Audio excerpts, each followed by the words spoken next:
Í Landakoti efast að sá sparnaði sem nái sem stefnt að með því að hætta að starfrækja líknardeild þar.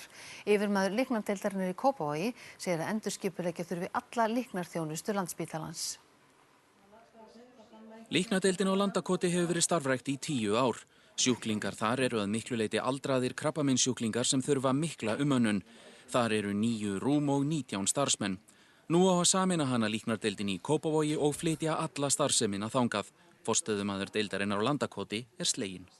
Já, við sjáum það núna þegar þessari deild verður lokað að það þá náttúrulega 9 sjúklingum færra sem að koma á svona deild og einhvers staðar hljóta þeir þá að liggja á spítalanum því þetta það er veikt fólk að það getur ekki verið heima. Þeir sem að öðrum kosti hefðu lagst inn á líknardeildina á Landakoti munu flytjast hingað á líknardeildina í Kópavogi. En það er óvíst hvort pláss sé fyrir þá alla þar.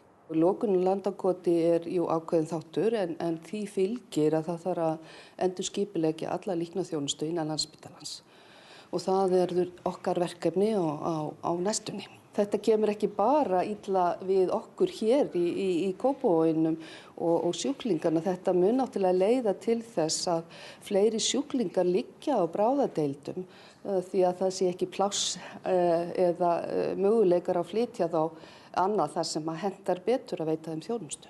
Þessi deild kostar á ári 100 milljónir í rekstri og þá spara 50 milljónir og maður spyr sig hvernig er hægt að ná þessari hagræðingu. Við höfum eftir að sjá hver niðurstaðan verður. Maður sér það ekki alveg fyrir sér.